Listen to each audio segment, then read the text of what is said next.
I'm an adult film star. My fiancé, on the other hand, is a rich heir who keeps his distance from women. No matter how many times I try to seduce him, he remains unmoved. That is, until the night he made an exception for his secretary. I took off the ring and calmly said, "Call off the engagement, Alger." The man who was always so composed suddenly had tears welling up in his eyes. After finishing a night shoot, I returned home to find the light still on in Alger's study. I slipped off my high heels, tiptoeing carefully as I passed by. Suddenly, I heard the sound of the doorknob turning, followed by his low, questioning voice. "Have you thought it through?" He was referring to me leaving the entertainment industry and becoming a full-time wife. I froze in my tracks and turned to look at him. Alger is famous in this city for being a cold, indifferent heir. His eyes always carry an icy, emotionless gaze. Even towards me, his fiancée, he showed no exception. I felt a sharp sting in my chest, took a deep breath, and hesitated for a long time before speaking. "I don't want to give up the career I've fought for over the years." Before I could finish, I was interrupted by his mocking laughter. "Being an adult film star is your career?" Alger's eyes scanned my chest and thighs, with a hint of derision in his gaze. I fell silent. After a long pause, he spat out his final words, slammed the door, and stormed into the guest room. "Either you quit, or we break up. Your choice." This was the 10th argument since we got engaged. Like the previous 9, he demanded that I leave the industry, but I refused. We grew up together as childhood sweethearts, living in the same neighborhood. Alger was always exceptionally kind to me. The clean-cut boy in a white shirt would hold me up when I stumbled. "Maxine, be careful." He would step in whenever I was bullied. Even when he was beaten bloody, he would comfort me. "It doesn't hurt. It just looks bad." I can't remember exactly when I started liking him. All I remember is that summer when I was 17. He slipped a ruby ring onto my ring finger, his smile pure and bright. "Never take it off, Maxine." That ring had belonged to Alger's mother, and it was the most precious thing to him. But fate was cruel. Soon after, my family went bankrupt and fell deep into debt. My parents jumped off a building, leaving only my sickly grandmother and me. I needed money. A lot of money. I turned to Alger for help, but he was too caught up in the family's power struggles to care about me. With nowhere else to turn, a scout handed me a business card. "With a body like yours, you could make quick money in the film industry." I signed the contract without thinking. Only later did I realize that nearly half of the roles involved wearing bikinis. When I changed into the costume, I hesitated and covered my chest. The director saw this and angrily yelled at me. "It's just a little sexiness, what's the big deal? You're not doing anything else. Put away that ridiculous pride. You still want to make money? Either act, or get out." Thinking of my grandmother's expensive surgery, I gritted my teeth and let go of my hands. That movie made me famous overnight, and endorsements came pouring in. But with success came a heavy price. I was labeled as an adult film star. No matter how many serious roles I took on afterward, or how many different characters I portrayed, whenever people mentioned me, they would laugh and tease. "Maxine? Yeah, she's got a hot body." Alger seemed to mind that a lot. After defeating his half-brother and securing his position, he came back to find me. One day, I was leaving a commercial gig when a wealthy, middle-aged man stopped me. "Miss Maxine, how much for a night?" I trembled with anger. But he thought I was pretending to be clueless. "What, you started as an adult film star, and now you're pretending to be pure? Look at that." Even though I worked for 7 years, even though I had reached the top, some still thought I climbed the ladder with my body. Before I could explode, the man was suddenly kicked to the ground. A pair of leather shoes stomped hard on his fingers. "Sorry, I didn't catch that. Who do you want to be with?" When he saw Alger's face, the man quickly started smiling, even kneeling on the ground to apologize. After the commotion ended, Alger, with a cold face, yanked me into his arms. His hot breath brushed against my ear. "After all these years, is this how you've been ruining yourself?" I lowered my gaze, running my fingers over the ruby ring on my finger, and suddenly laughed out loud. Yes. No one helped me, so I had to rely on myself. Alger stared at me for a long time, his expression softening, and then he hugged me tighter, almost crushing me into his chest. It's my fault for coming too late. The rest of the night flowed naturally. But for some reason, just as we were about to take the final step, Alger pushed me away. His eyes were unreadable. Have you been sullied? In that instant, I froze. A wave of bitterness and disbelief overwhelmed me, and tears fell without warning. When he saw me crying, Alger panicked. He kept apologizing to me. Maxine, I'm sorry. I spoke without thinking. Don't cry. It hurts me to see you like this. Let's get engaged again, okay? You won't have to work so hard anymore. I choked on my words, unable to speak. But what Alger didn't know was that without that role, without those film contracts, my beloved grandmother would never have made it this far, and I could never have paid off the debts by myself. What he despised, my past, had actually saved me from disaster. Pulling myself out of the memories, I knocked on the guest room door, trying for one last effort. Alger sat on the couch, looking up with a determined gleam in his eyes. Have you made up your mind? I sat down across from him, ready to speak candidly, but my phone rang, cutting me off. Alger glanced at the caller ID, then turned his phone face down. The entire process took less than 3 seconds, but I still managed to catch the name in the contact. Nina. Alger's secretary. In my first year in the entertainment industry, he met Nina, a graduate from a prestigious school. She helped him seize power and rise to the top. The two of them had been through a lot together, and their relationship was close. Aren't you going to answer? It might be urgent. I reminded him. Alger frowned and immediately hung up the call. What's urgent? Go on, continue. I took a moment to gather myself, then told him everything that happened during the past 7 years, how I went from an unknown actress to a top star. At first, Alger listened intently, very seriously. But gradually, he began glancing at his phone. Finally, when the phone rang again, he stood up and interrupted me. I've got something to do. You go ahead and sleep, don't wait for me. The door slammed behind him, and that's when I realized how urgent his departure had been. So I didn't hesitate. I immediately got in the car and followed him. When I saw Nina wearing a bikini, hooking Alger's tie, all the blood in my body froze. She mimicked the expression I had in that movie, smiling seductively. Does Maxine know that you despise her for being an adult film star, but still have me dress up as her to please you? Between me and her, who do you prefer?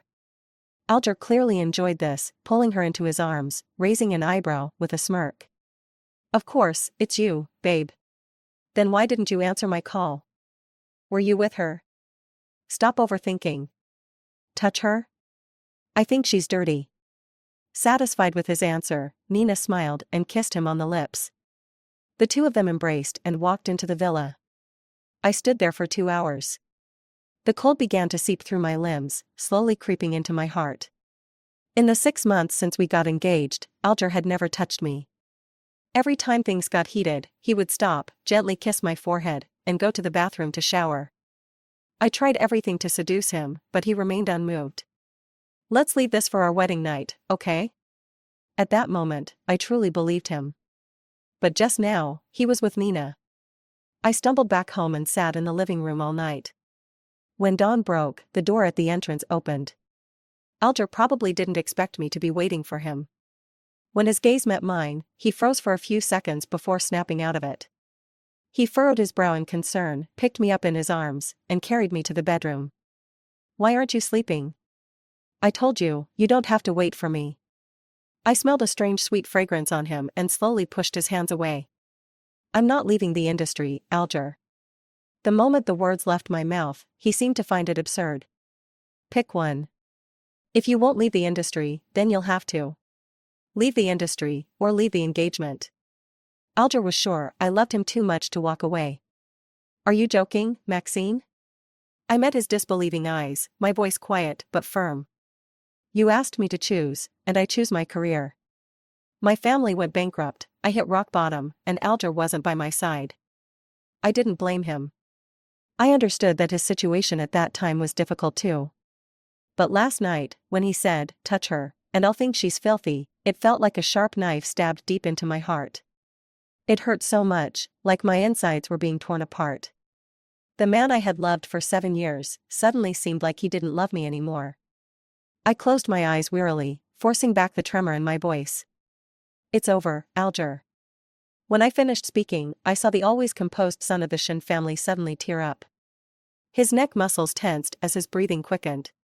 He grabbed my wrist roughly, his voice tight. "Do you really like being an escort so much? So much that you'd give up being the wife of a wealthy family? Or is it because I forced you to choose, and that upset you?" Before I could answer, he forcibly slid the ruby ring back onto my finger. "Stop saying hurtful things. Go get some rest. When you wake up, we'll talk." The door gently closed behind him. I curled my fingers, my gaze fixed on the clear, sparkling ruby. 7 years had passed, and it still gleamed brightly. But the young man who gave me the ring seemed to have died back in the summer of his 17th year. The phone on the table vibrated twice. I answered it, and Susan, my agent, let out a distressed wail. "Our endorsement deal just got cancelled, and the show you're filming? The production team suddenly replaced you. The penalty fee's already been transferred to my account. That was supposed to be your biggest job this year. Who's behind all this?" I quietly listened, then hummed in response. Susan, who had been with me since my debut, knew my temperament well and immediately sensed something was off. She paused, then hesitated before asking, "Did you have a fight with Mr. Alger? Did he orchestrate this?" I gave a bitter smile. Who else could intercept all my resources in just 10 minutes, if not Alger, who held shares in multiple entertainment companies? "Susan." I exhaled deeply, trying to sound as relaxed as possible. "We didn't fight. It was a breakup. It was an engagement annulment." But clearly, Alger wasn't accepting it. After hanging up, the room fell silent again. From the kitchen just a wall away, there was a faint sound. I opened the bedroom door and stepped into the living room, where I saw a familiar figure standing by the counter. Alger had changed into casual home clothes, tied an apron around his waist, and was patiently simmering fish soup. His sleeves were rolled halfway up, and his bangs hung down, softening his features. "You're awake?" He noticed me watching him from the corner of his eye, then looked up, a small smile tugging at the corner of his lips. "Perfect timing, I made fish soup. Try it, I remember you used to love it." He ladled a bowl of creamy white soup and handed it to me. I didn't take it, letting his fingers, which never touched anything messy, turn bright red from the heat of the porcelain bowl. "You stopped my endorsement contract?" I asked him directly. Not in a questioning tone, but as a statement. Alger avoided the question, placing the bowl down and waving his right hand in front of me. "I burned myself, Maxine. Aren't you going to show some concern?" His voice held a trace of a complaint. For the first time, he, the high and mighty figure, cooked, and a few drops of hot oil splashed on his hand, turning it bright red in an instant. He sighed quietly, almost like a dog trying to apologize after upsetting its owner. "Seeing as I'm injured, please don't be angry with me, okay?" When I stayed silent, he seemed to think I had calmed down and moved in to hug me. I took a step back, meeting his surprised gaze with a steady look. At 26, Alger certainly seemed to love me. His bank account had no spending limits, I could buy a private jet, and he wouldn't bat an eye. Some people advised him not to spoil me too much, and he just smiled and replied, "I earn money, so my wife can spend it." Recently, on my grandmother's 80th birthday, he turned down all his social engagements to celebrate with me. My grandmother took my hand and quietly asked how we got together. He was peeling an apple and answered for me. "I decided on her when I was 17. It sounded pretty nice, right? But behind my back. Not only did he cheat with Nina, but he also called me filthy." Thinking of that, I bitterly shook my head. "I'm not angry. I made myself clear. Annul the engagement." The last sentence seemed to strike a nerve. Alger's expression darkened instantly, his smile fading, and his gaze turned icy. "I've lowered myself to comfort you. What more do you want?" He seemed genuinely furious. But I remained unmoved, coldly staring at him. Unable to get through to me, Alger softened his tone and gently coaxed. "It's all about the industry, right? I blocked your resources because I don't want you to be in the spotlight. If you really don't want to leave the industry, you could work behind the scenes. I don't want my wife to become the topic of other people's conversations. Finally, he said it out loud. Topic of conversation? Because I debuted as an escort? Alger rubbed his temple, not directly answering my question. But I knew what he was thinking. That's not the point. Be good. Let's not waste the time we have loving each other on fighting. Loving each other? But Alger, you betrayed me long ago, didn't you? What's love got to do with it? I chuckled bitterly, suddenly wanting to tear away his fake mask. I saw everything. I locked eyes with Alger's confused gaze. Staring into his eyes, I made him remember, word by word. Last night, when you said you were busy, were you at Nina's place kissing her? That was a long, long silence. Time seemed to stand still.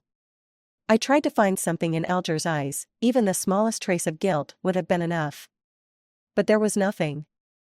All I caught was a fleeting panic in his gaze. Maybe he finally remembered how he had stabbed me in the back right in front of Nina. Between her and me, who do you prefer? Of course, it's you, baby. Then why didn't you answer my calls? Are you with her? Why are you imagining things? I wouldn't touch her, I think she's disgusting. Even after a night had passed, thinking back to this conversation still left me breathless, with a suffocating pain in my chest. Alger's face faded from color inch by inch until it turned ashen. He struggled to call my name. Maxine. Negative emotions came rushing toward me like a tidal wave. My eyes burned, and I fought back tears, refusing to let them fall. I hadn't done anything wrong. I wasn't the one who betrayed. Why should I cry? But the tears came anyway, like pearls falling from a broken string, unstoppable. Alger was the same as always. When he saw me cry, he lost all composure, hastily reaching out to wipe away my tears. I pulled away from his touch. His heart ached at my movement, his lips trembling as he hoarsely explained. Maxine, listen to me. It was just a fling with her, nothing serious. The only person I love is you. Really, I'll send her away right now. Don't be angry, please forgive me, just this once. I had never seen such panic and helplessness in Alger's eyes. Suddenly, I couldn't help but laugh. Forgive you? At the sound of those words, Alger's eyes, once like still water, suddenly sparkled with hope. He thought I would forgive him. How laughable. Forgive you, and then after we reconcile. Keep wondering whether you'll end up in someone else's bed the next time you work late or attend a social event. Or whether I'll spend each day questioning and worrying about what you said behind my back, calling me dirty? I looked at him coldly, the tears slowly falling from my eyes. Do you know, Alger? A betrayer is never worthy of forgiveness. He could barely stand, as if his soul had left his body. He couldn't even muster a single retort. All he could do was whisper my name again and again. His breath uneven. In the end, even he didn't know what to say. Was he going to confess his love for me? Or continue begging me to forgive him, tears streaming down his face? I didn't look at him anymore. I took off my ring, placed it on the countertop, and turned to leave. Alger rushed after me, wrapping his arms around me from behind and resting his chin on my shoulder. A few sobs escaped from his throat. Where are you going? Don't leave me, don't be so heartless. I really know I was wrong, please give me one more chance. I pulled away with all my strength, stepping back. Until the door opened. He tried to grab my hand, but only caught empty air. I looked at him with red eyes, and forced out a bitter smile. Alger, I'm not dirty. But you're filthy. He froze in place, not daring to take another step forward. Are you scared, Alger? The great, untouchable you, are you afraid of my leaving? But the first one to let go was you. Half an hour later, I was back at my own place. Susan and my assistant were squatting by the door, clearly having been waiting for me for a long time. Are you okay? Are you hungry? I bought you your favorite soup dumplings. My assistant asked carefully. I instinctively said I was fine, but after failing to enter the door password 3 times, I broke down and cried. Alger's words before I left kept replaying in my mind. Leave me, and you'll only be even more stuck. I didn't stop walking, didn't even turn my head. He was standing at the doorway, kicking the door in frustration, saying how cruel I was. I didn't understand. I really didn't understand how we, once so deeply in love, had ended up at the point of hating each other. Susan crouched down and hugged me tightly. It's okay, don't cry. Leaving someone like him, cutting your losses in time, you should be happy. My assistant fumbled to pull out a tissue, wiping my tears in a panic, her voice choked with emotion as she tried to comfort me. Seeing them so angry and standing up for me, I suddenly felt a warm rush in my heart. Girls are truly the most wonderful beings in the world. I wiped away my tears and forced a smile. That night, they stayed with me until we were all drunk, talking through the night until dawn. All the pent-up emotions were finally released, and I raised a glass of champagne, clinking it with Susan's from across the room. After finishing it, she smiled at me. This one's for a new beginning. My tears nearly fell again. The first few years, we had a tough time. There are levels in the entertainment industry too, and for someone like me, who started out relying on my looks, getting good scripts or roles was like climbing a mountain. Susan's stomach had been ruined back then from drinking so much. I'll never forget how she, drunk and staggering, still managed to push me in front of the director for the movie Little Dimple. This is Maxine, she looks slim, but she's really tough. She soaked in cold water all winter without complaining, and never cried out in pain when she fell off the wires. Please give her a chance, she works so hard. She blocked the director's path, going on and on about how great I was. The director, half amused, finally gave me a chance to audition. That role ended up being mine. The day the movie broke 100 million at the box office, Susan smiled and raised a glass with me, just like today. May you always walk the flower path, Maxine. But now, because of Alger, it felt like my flower path was coming to an end. So, what's your plan next? Susan asked as she stood by the window, slinging her arm over my shoulder. Are you going to keep working, or take a break? I blinked and shifted my gaze to the window. The night was cool and still, the once bustling city now blanketed in silence. Only a few scattered lights remained, shining on the late-night wanderers, silently guiding them home. After a moment of hesitation, I softly said, Susan, I think I want to go back home and visit Grandma. In March, at my hometown, a spring rain had just fallen. I held an umbrella as I walked toward Grandma's house, when a few snippets of conversation floated into my ears. Did you hear? Brian is coming here tomorrow to shoot a film. Huh? Really? This place is so remote. Yes, really. He even suggested it to the director. I paused for a moment. Then, I continued walking, as if nothing had happened. Grandma didn't know I was coming home. She was napping in her rocking chair, but the moment I stepped into the yard, she seemed to sense it and opened her eyes. She froze for a second, then broke into a childlike grin, stumbling out to greet me. My little treasure, what brings you home so suddenly? 7 years ago, Grandma had heart surgery, and the doctors told her to avoid anger and heavy physical activity. I rushed to her, smiling as I linked my arm with hers. I missed your cooking, Grandma. She playfully pinched my nose and teased me for being a little glutton, then looked behind me several times. Where's Alger? Didn't he come with you this time? Hearing his name, my throat tightened, and tears welled up in my eyes. I hadn't intended to tell Grandma, but since Mom and Dad passed away, she was my only remaining family. How could I hide this from her? So, I threw myself into her arms, letting the tears fall freely. We've separated. I originally thought she would ask me what happened, or maybe subtly ask for the reason. But she didn't. She just looked at me gently and tucked the stray hair behind my ear. You can make any decision, and I will support you unconditionally. In that moment, what was I thinking? I was thinking, how could I have such a wonderful grandmother? I really, really love her. That night, I lay beside her like I did when I was little, and she gently patted my back, soothing me to sleep. The next morning, the spring rain had just stopped. I opened the door and suddenly saw a familiar figure. The man stood tall under the white pear tree not far away, his face obscured by the mist, making it hard to read his expression. The wind carried the sweet fragrance of the pear blossoms, drifting softly around the tree. As I approached, he raised his eyebrows at me. I froze for a moment, then took the initiative to greet him. Long time no see. Brian. He didn't say anything, just silently looked at me. It was just like 5 years ago. After finishing the film we worked on together, Brian had confessed to me under the pear tree, only to be rejected, and he remained silent then, too. It wasn't a pleasant situation. Since then, every time Brian and I met at an event, he would always look away first.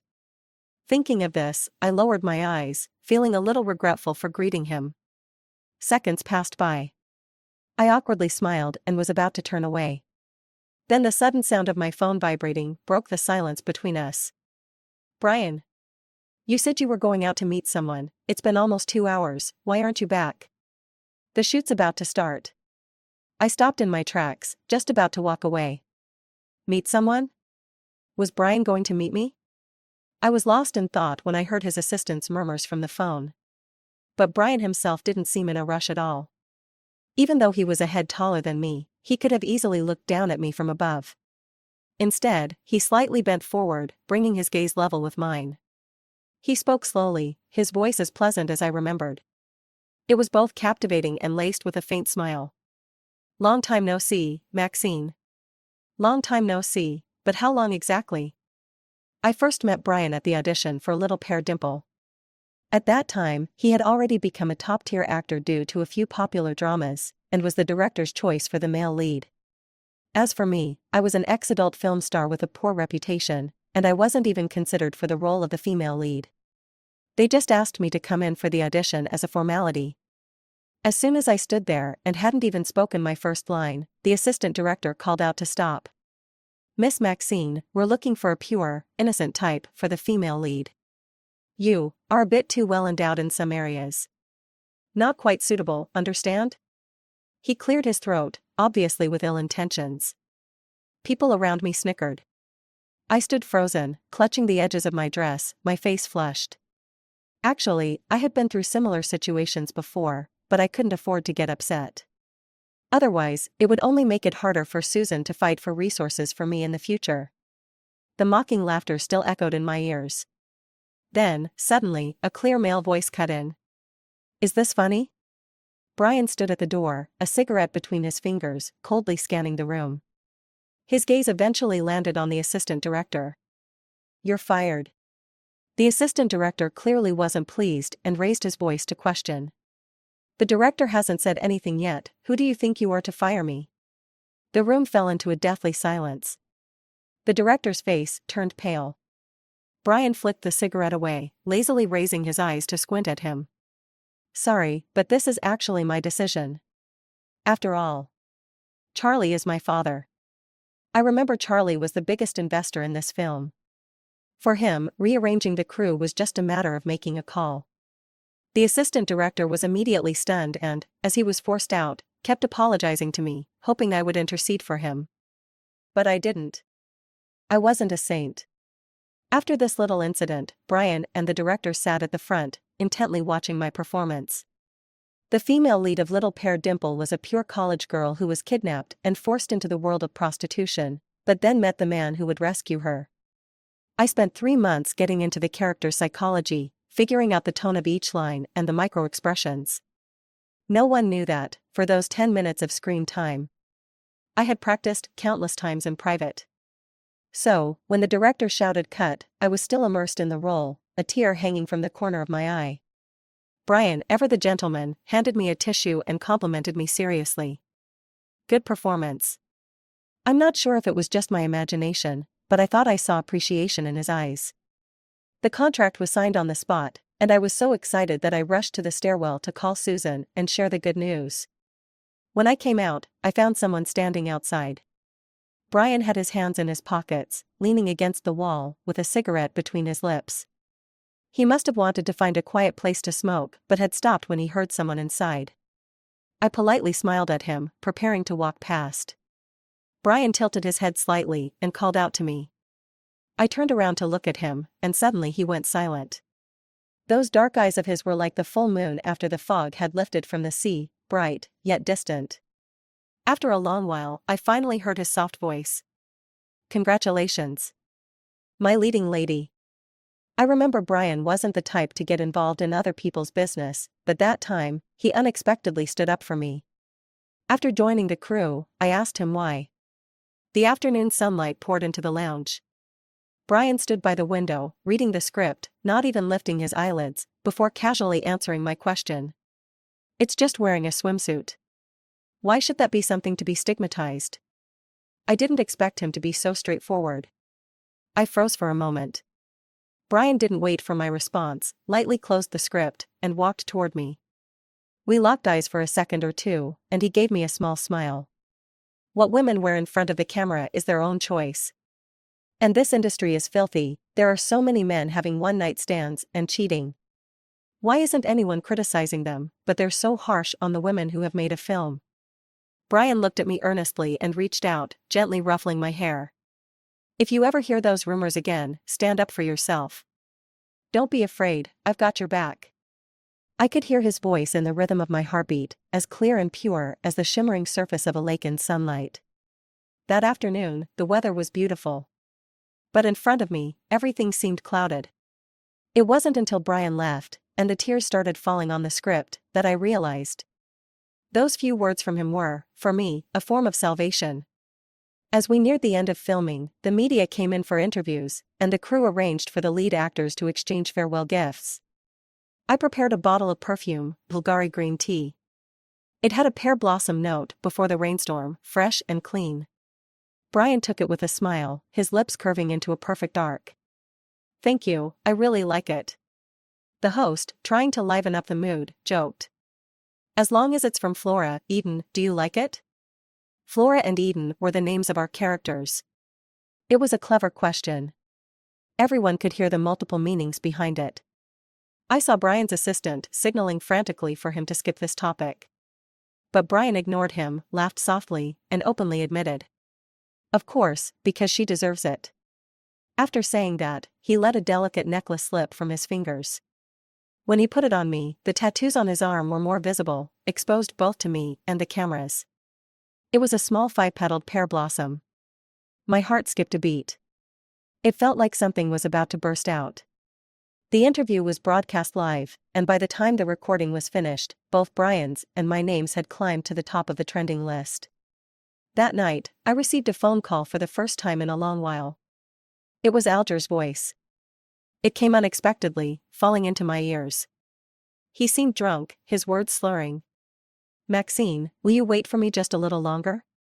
Wait for me to inherit the family business, and I'll come find you right away. I beg you, don't be with him. No one loves you more than I do. Back then, I really liked Alger. So, without hesitation, I said. Okay.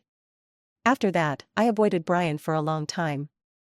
It wasn't until the last day of filming, after the crew's dinner, when I came out of the restaurant and waited for a car by the pear tree on the roadside, that I saw him. How long do you plan to avoid me? Brian had appeared behind me, I hadn't noticed him approach. The twilight blurred his profile, and the fiery clouds at the horizon slowly colored the tips of his ears red. You can't be blind. I like you. I froze.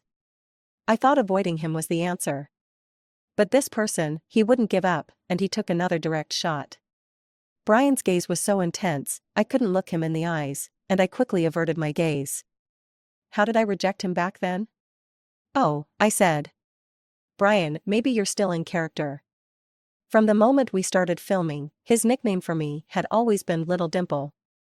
But Little Dimple was the pet name the male lead used for the female lead in the movie. Was he in love with the female lead, Little Dimple, or with me, Maxine? I couldn't tell, and I didn't want to figure it out. Brian parted his lips, seemingly about to argue, but then noticed the emptiness of my neck, and froze. I took out the necklace from my bag and handed it back to him. The ruby ring he had worn that night immediately made his eyes flash red. That evening, Brian silently stared at me for a long time. Before we parted, he smiled bitterly. Fine. Pretend I was never in character. And then for 5 whole years, we had no contact. The only interaction was when the news of my engagement to Alger went viral. Brian quietly liked the post, then privately sent me a message of congratulations. Be happy, Little Dimple. I replied with 2 words. Thank you. This time, Brian really came to see me on purpose. The female lead of the film he was shooting was a rich girl with no acting skills, and the whole crew was fed up with her. So, he recommended me to the director. I lowered my eyes, hesitant. I was supposed to go shopping with my grandmother today. She had promised to cook my favorite dish for me. Before I could refuse, I caught a glimpse of the old lady carrying a bamboo basket, walking out from the house, smiling gently at me. Go ahead, little darling. I'm old now, and you're busy with work, rarely coming home. Make more movies. That way, when I miss you, I can just turn on the TV and see you, right? A wave of emotion surged in my chest, like a stone thrown into a calm lake, ripples spreading. Come back early. Large petals of pear blossoms fell. The old lady walked slowly out of the yard, waving at me. With no more hesitation, I followed Brian to the set. The audition and costume fitting went smoothly. But what I didn't expect was that, when I was about to sign the contract, someone suddenly burst in, snatching the pen from my hand. Stop messing around, Maxine. Come home with me. It had only been 2 days, but Alger had aged a lot. His eyes were bloodshot, as if concealing some unspoken pain. I smiled faintly, tilting my head to look at him. Mr. Alger, if you don't have Alzheimer's, you should remember we've broken up. Alger froze. Contrasting with him was Nina, who stood behind him. Her face radiated joy, her gaze at me full of smug satisfaction. She probably thought she could finally take my place. But the next moment, Alger shattered her fantasy. You were the one who broke up with me. I didn't agree, Maxine. Really, he was so shameless. Nina's smile froze at the corner of her lips. I clearly saw the flash of jealousy in her eyes. Alger apologized to the director, then grabbed my arm, pulling me out of the room.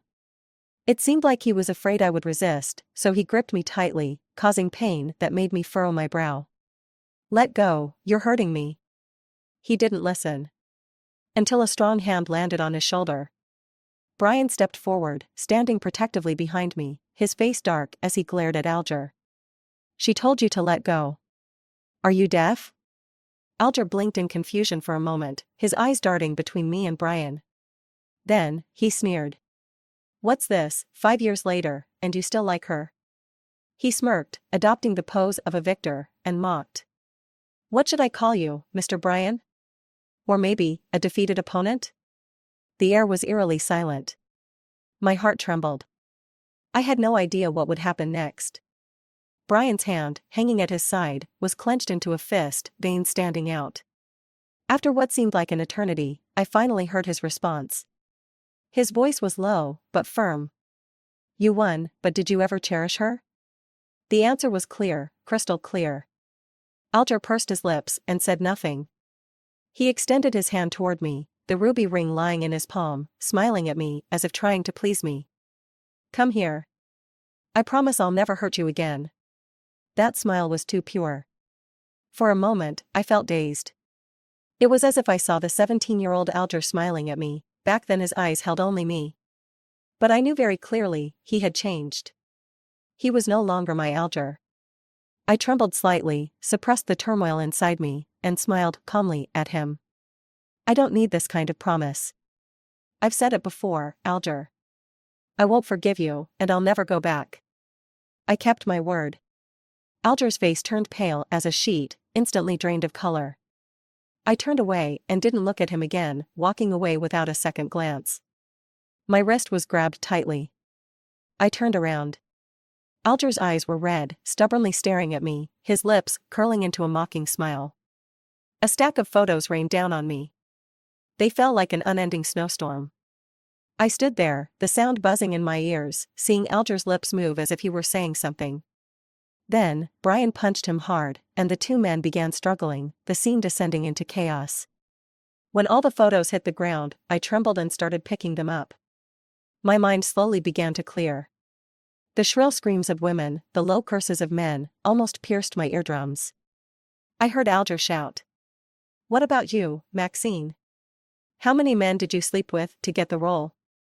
I cheated just once, and you're still holding it against me. What are you pretending to be? I don't remember how I left.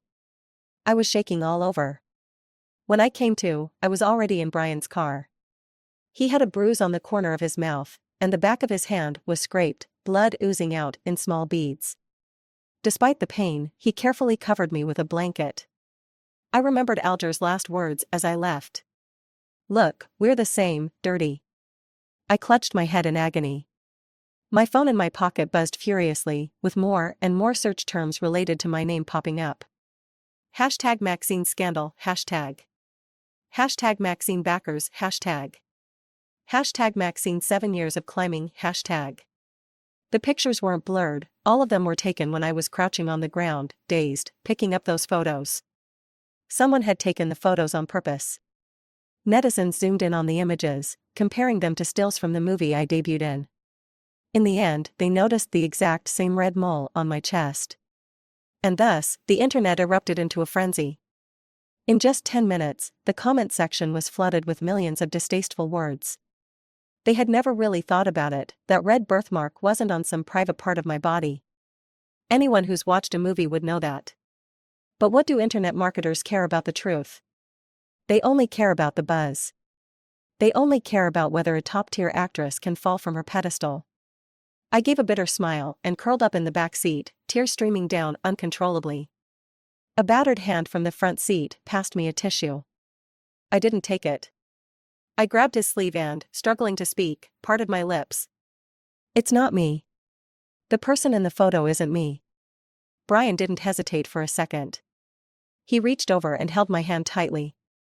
"I know." The afternoon sunlight slanted across him, and the determination and sincerity in his eyes reminded me so much of 5 years ago. In the break room, Brian had told me word by word. Wearing a bikini wasn't something to be stigmatized. And now, as he gently wiped away my tears with his thumb, he softly comforted me. "I believe in you. Don't cry, okay? Stay strong. I'll go with you to the police." I had saved all the IDs of the people spreading rumors, as well as screenshots and recordings of video views, shares, and likes, and submitted them to the police. They said that after the case was filed, it would take time to investigate and gather evidence. After leaving the police station, I called Susan. She reassured me. "Don't be scared. The company has already blocked the photos and sent lawyers' letters to a few of those troublemaking accounts. For the next few days, I'll be online watching, reporting anyone who dares to spread this." Brian, showing great tact, stepped aside and leaned against the front of the car, quietly watching me. After a while, he seemed to think of something. He took out his phone from his pocket, furrowed his brow, and typed a few words. My phone buzzed. The screen lit up. Brian had shared the statement I posted on my social media 5 minutes ago. A person who never posts updates had made his first post about me. 6 words, brief and to the point. "Stop spreading rumors." He was the first person to speak up for me. Brian's fans, who adored him, were active in controlling the comments under my post, and the public sentiment seemed to be shifting in my favor. But soon, a flood of paid commenters started to invade. It felt as if an invisible hand was orchestrating them, determined to nail me to the pillory. Hashtag heir to the group, Alger, breaks off engagement with Maxine, hashtag. Hashtag Maxine, the discarded heiress, hashtag. These two trending topics suddenly emerged, pushing this absurd spectacle to a new height. I clicked on the latest interview video. Alger didn't appear, and Nina responded on his behalf. She smiled softly in front of the camera, but when she mentioned my name, her eyes were filled with venom. "Maxine? I don't know her. I vaguely heard that she's quite reckless in her personal life. Alger used to like her a lot, but who would have thought she would betray him?" She flicked her long hair behind her ear, revealing a ruby ring on her ring finger. It looked like a declaration of war, or perhaps a provocation. Suddenly, someone snatched my phone away. I looked up, and Brian's face, reflected in his eyes, was ashen. "Don't look anymore. I'll take you home. Your grandmother is waiting for you." Right, Grandma was waiting for me at home. After all this, it was already nightfall. She must have been anxiously waiting. I rushed to go home, but at the alleyway, I bumped into the neighbor's grandmother. She rushed towards me, and a terrible premonition suddenly rose in my chest. Your grandmother's heart condition flared up. I ran back home like a madwoman, finding Grandma lying stiffly on the floor. The neighbor said that while talking with her, Grandma had seen my news, gotten agitated, and called Alger. Something in the conversation triggered her condition. The ambulance arrived quickly, but the doctors' faces were grim, and I didn't dare ask any questions. I was afraid of hearing something bad. When we reached the hospital, my legs were so weak that I stumbled as I got out of the car, collapsing to my knees. I didn't catch up to Grandma, just watching as they wheeled her into the emergency room. Brian picked me up in his arms and gently set me down in the family waiting area. We had rushed out without wearing masks. People were coming and going, holding up their phones, taking pictures, and it wouldn't be long before it hit the trending charts. But I had no energy to care about them. Cold sweat soaked my back, and my mind was consumed by one thought. I just wanted Grandma to survive. As long as she was safe, I would trade anything. I buried my face in my arm, staying perfectly still in that position. Until someone sat beside me. When I looked up, I saw that the crowd of onlookers had been asked to leave. I hesitated and whispered, "Brian, I'm so scared." His warm, dry hand covered mine, but I could clearly feel him trembling too. His voice, lighter than air, responded, "I'm here. Don't be afraid." I lowered my head even further, muttering to myself, "It's all my fault. I should have gone back earlier. I should have realized Grandma would confront Alger. She loves me so much." Seeing that news, she must have been so angry. Wait, Alger. What exactly did he say to Grandma? I fumbled to pull out my phone, but before I could dial, a hoarse male voice called from the end of the hallway. "Maxine." Seeing the culprit, I rushed over and slapped him hard across the face. Alger turned his head away from the blow, pressing his tongue against his cheek, but he didn't lose his temper. He lowered his gaze and, with eyes full of apology, apologized to me. The call. I didn't answer it. I was in a meeting at the time. Then who did? He didn't answer. I sneered and slapped him again. "Maxine, I really didn't know. When I saw the trending news about you at the hospital, I panicked. On my way here, I checked the call logs and found out that Grandma had called me. Don't worry. Grandma will be okay." He tried to hug me, but I pushed him away. I took a few steps back, leaning against the wall, and suddenly my phone vibrated wildly, several times in quick succession. I saw a flurry of white message bubbles from Nina. She asked me if Alger had come to see me. When I didn't reply, she frantically begged me to stay away from him. She said she'd spent 7 years with him, watching him go from having nothing to being in control of everything. She was the one who deserved to be his wife. She said that, actually, I was the third party because when Alger first met her, they had an affair. Even though he was drunk, he was still calling my name. She said that when they were in their second year together, my rumors with Brian made the news, and that night, after Alger called me, he was actually sleeping in her bed. She said Alger had a cleanliness fetish and that I should back off. She said so much, and as I gripped my phone, it felt like my heart was being cruelly squeezed. It felt like it was about to shatter. So, they'd been entangled all along, hadn't they? I was such a fool. A fool who had loved him all those years. A fool who didn't know any of this. But why, at this moment, when Grandma's life was hanging by a thread, did they have to tell me the truth? Why was it so cruel, to drive the dagger of past love into me again, when my loved one's life was on the line? At that moment, I felt like I was on the brink of collapsing. I had never hated Alger like I did now. Even if he cheated, even if he misunderstood me, I just wanted to leave him. But now, I hated him. I walked over and slammed my phone hard against his head. Blood started trickling from his forehead. He glanced at the screen, and his panicked eyes grew even more filled with despair. "Can you and your mistress just stay the hell away from me, Alger?" "Yes, I admit I was stupid. I'm easy to fool. Your I love you made me fall for you, willingly, for 7 years. But I don't love you anymore. I don't want you anymore." I grabbed his collar, hysterical. "So, please, just get out of my life, okay?" Alger let me vent, his face full of sorrow, but he said nothing. Finally, it was Brian who hugged me from behind. He kept trying to comfort me until the light in the emergency room went out, and the doctor came out, taking off his mask to speak to me. But I couldn't hear him. I only saw Grandma. When Grandma was wheeled out, her face was covered by a white cloth. When I was little, Grandma told me that after people die, they turn into stars. Stars that light the way for their family. She would hug me, point to the two brightest stars in the sky, and say those were my parents. During that time, I cried easily, feeling fragile. She would smile at me, "Don't cry, don't cry. You still have Grandma. Grandma will always be here for you." But I never thought forever would turn out to be only 7 years. Now, I have nothing left. No family. No love. Nothing. After taking care of Grandma's funeral arrangements, I finally dared to step back into that little courtyard. The smell of pear blossoms filled the air. The dining table was full of food, fish soup that I loved, and the saucy meat I had asked for.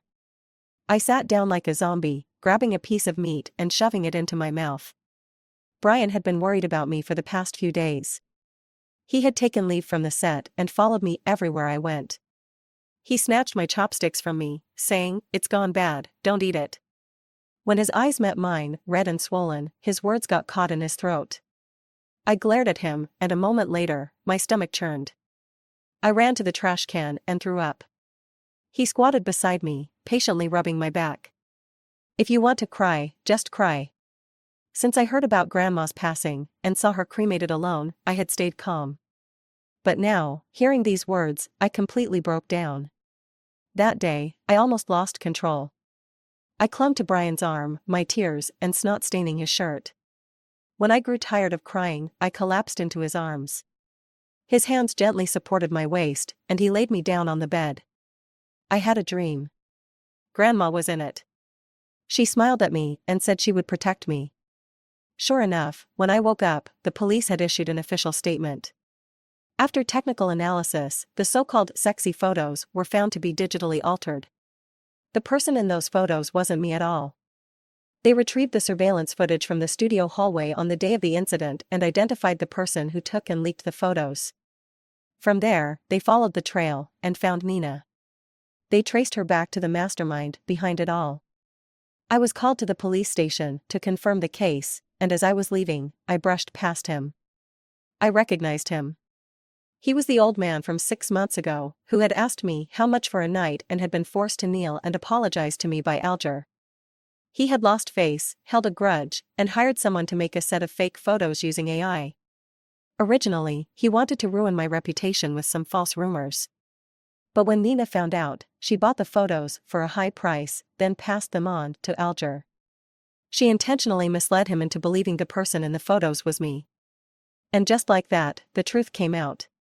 When I stepped out of the police station, several media outlets were already gathered outside, and microphones were shoved into my face.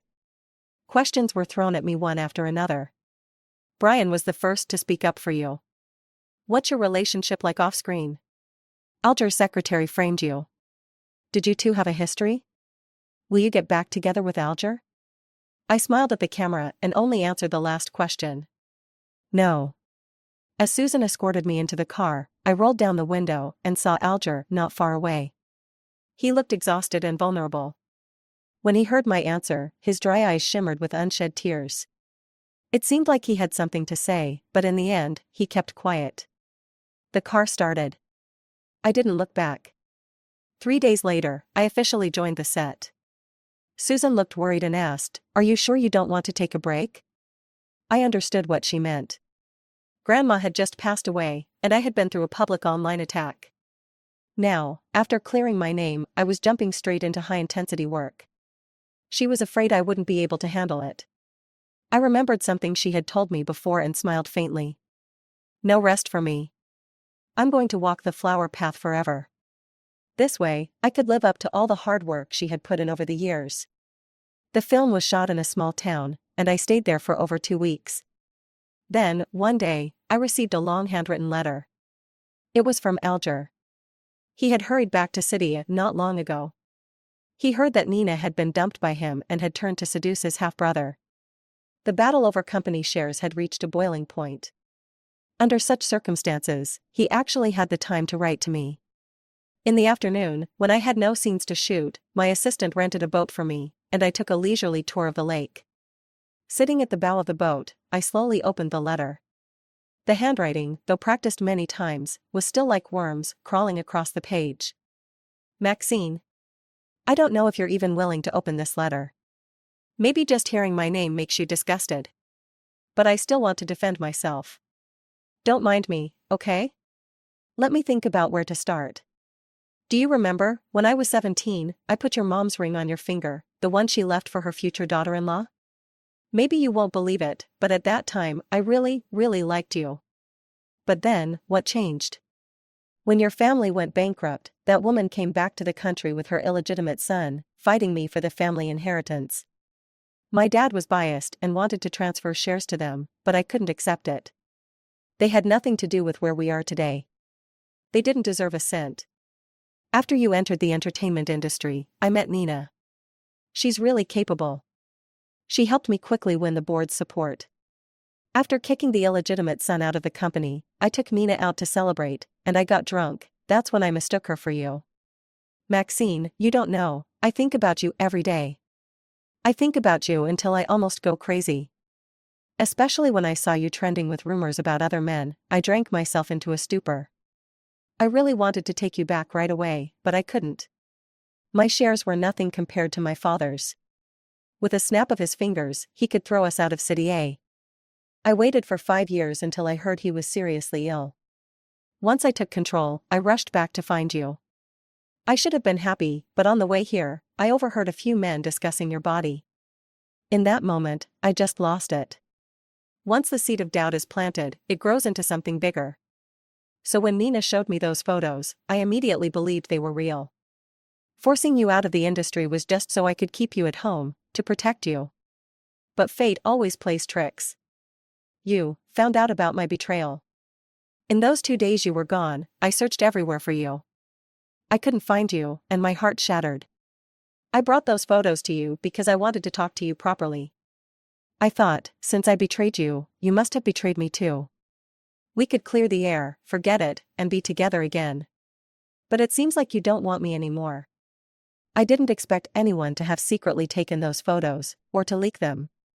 The company's stock plummeted, and the board forced me to choose between you and the shares. I'm sorry, Maxine. The 26-year-old Alger is really an asshole. But could you give me one more chance? I really know I was wrong. After I got back to City A, I retrieved Nina's and Grandma's phone calls, and handed them to the police. But Nina insists she didn't know Grandma had a heart condition. The police can't do anything for now. But don't worry, I will avenge Grandma. I know you hate me, but I still love you. Just like I did when I was 17. I love you passionately. The sunlight in March was bright and warm. I thought for a moment, then decided to call Alger. He picked up almost immediately, his voice flat. But I could still hear the surprise he was trying hard to suppress. Did you really love me, Alger? Without hesitation, he answered. Of course, Maxine. I've always loved you. I smiled slightly and asked, in return. Okay. You say you love me, but why, when you received those photos, didn't you ask me about them right away? Why did you believe them so easily? Loving someone isn't like that. You don't just judge them without even giving them a chance to explain. Alger was silent. I continued. To love me, but betray me, to love me, but not trust me. This kind of short-lived and insincere love, I'd rather not have. The other end was quiet, only the sound of breathing remained. I wasn't sentimental, and I hung up the phone directly. Maybe this was the last time we'd ever contact each other. 3 months later, the wrap party for the new film was held. I sat at the table, my assistant sitting next to me, idly scrolling through her phone. Suddenly, I heard a low exclamation. My elbow was lightly poked. Mr. Alger hit someone with his car. I heard Nina has evidence of his crimes and is forcing him to give up all his shares and step down. As a result, Mr. Alger, simply. I listened quietly, taking a sip of my red wine. Nina died on the spot, there was blood everywhere. The photos are pretty scary. The assistant, reading the mood, asked if I felt anything. I tugged at the corner of my mouth and honestly said. No. We'd ended things a long time ago. From the moment I said we were done. At the party, I'd drunk a little too much red wine and felt a bit dizzy. I stood up and went outside to get some air. Brian followed me out. Your face is so red. Are you feeling okay? The air is stuffy. I tilted my head slightly, smiling at him. Can you take me for a drive? Brian paused for a few seconds, then suddenly grabbed my wrist and pushed me into the back seat of the car. His warm breath brushed my ear. With a click, the seatbelt was fastened. I pinched my ear, feeling a bit flushed for some reason. Brian drove steadily, and I sat in the back seat with the window halfway open. The heavy summer evening breeze helped clear away some of my unpleasant thoughts. A few times, I unconsciously lifted my gaze. Brian's eyes met mine in the rearview mirror. The tattoo of pear blossoms on his arm was still striking. I instinctively turned my eyes away. But then I heard him speak softly. It's been 5 years. We've worked on 2 films together. I've long since fallen out of character. I closed my eyes, listening to the sound of the necklace dangling inside the car. A sudden sharp break. The fresh, clean scent of pear blossoms drew near. Can you open your eyes and look at me? My leading lady. End of the story.